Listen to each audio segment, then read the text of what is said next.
pay for what you get. Mine went straight in, honestly, straight in. Right, and again, come on, there we are. Hit it harder, harder. I'm losing the will to live.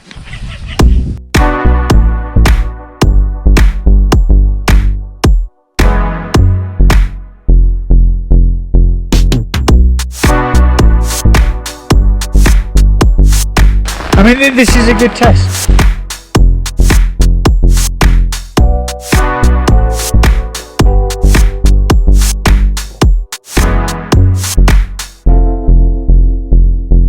Jesus, we are right out of here. This is like proper boys' own adventure. It's such good fun.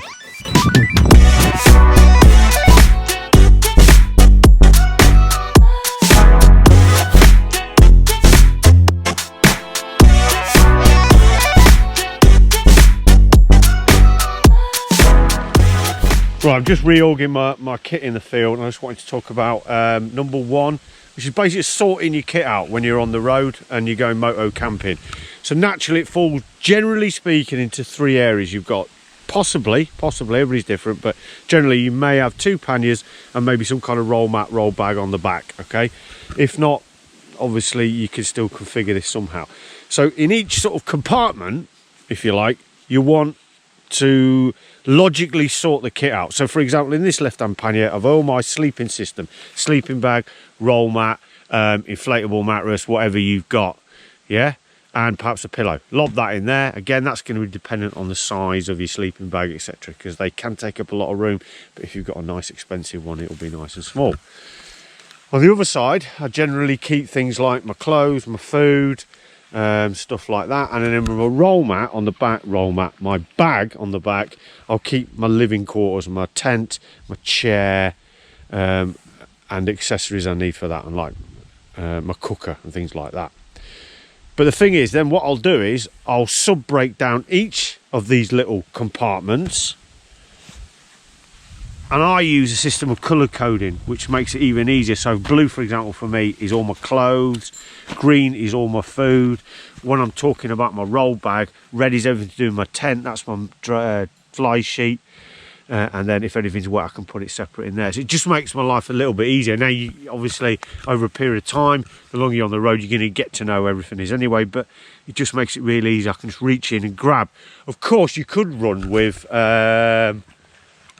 the packing cube. Advantage, you can see what's inside, but I guess the disadvantage is that if I turn them over and you're not sure, they both look the same. But in this case, he's got his clothes in both, so it's fairly obvious what it is, I think. But yeah, so there you go. But either way, we're both using the same system of you've got relevant kit in each sort of bag, and then you sub-compartmentalise within that of kit you may or may not need.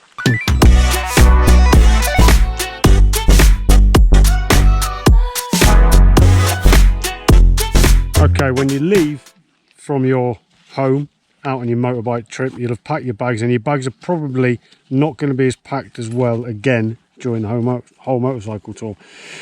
And it's very tempting when you've got litre capacity in your bags to fill that capacity to the max. But you should always pack space for 2 reasons. One, because you're never going to pack them again as well as you did from home. And secondly, you're probably going to want provisions en route. So leave a gap, never pack to the max, and always pack space.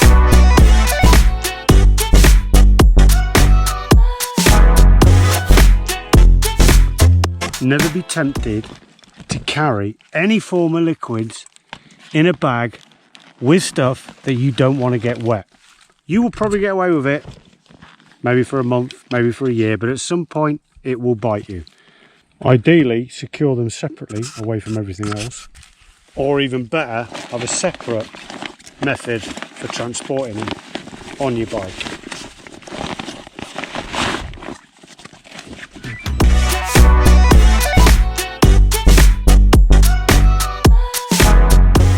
Before you leave, you might ask yourself this question: should I take it just in case?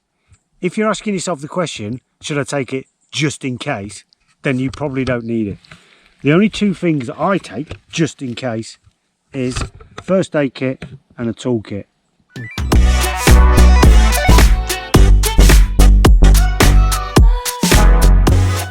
Have a look at all your equipment and attempt to get every single piece of it to have multiple purposes. Knife, fork, spoon, tent hammer or tent hammer with peg extractor, bottle opener and masking tape round it for repairs. Shower gel, shampoo, doing the dishes, doing the laundry, 4 separate items, or just carry one. Concentrate that does it all. A tarp, you can use it as a tent if yours breaks, to cover your bike, perhaps for a ground sheet for your tent. And if there's 3 of you in your group, well, you could even, if you've got a military one, use it as a makeshift stretcher. You can save a considerable amount of space by ensuring that the clothes you wear off the bike can also be worn on the bike, or even perhaps a water bottle that you can use as a shower.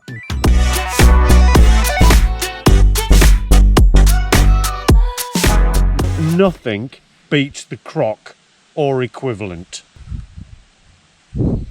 I've tried every single type of camping shoe. I took trainers with me, I took boots with me. All of them do not come close to the croc. The first time we went touring, oh, I'll take a set of dress shoes with me in case I go in the pub and have a beer. Total waste of time, unless that is your intent, i.e. you're touring and intending to go hiking as well. But if you are just motorcycle touring, nothing beats the croc. The croc will get you out, you can slip them on real quick, they're waterproof. I've just been in the lake, had them on, went out for a swim, kept them on, they dry instantly, and I can throw them on top of my bike. They are pretty much indestructible. They have a 4-wheel drive mode, slipping it on the heel. So, and let's face it, they look cool. Always use Crocs.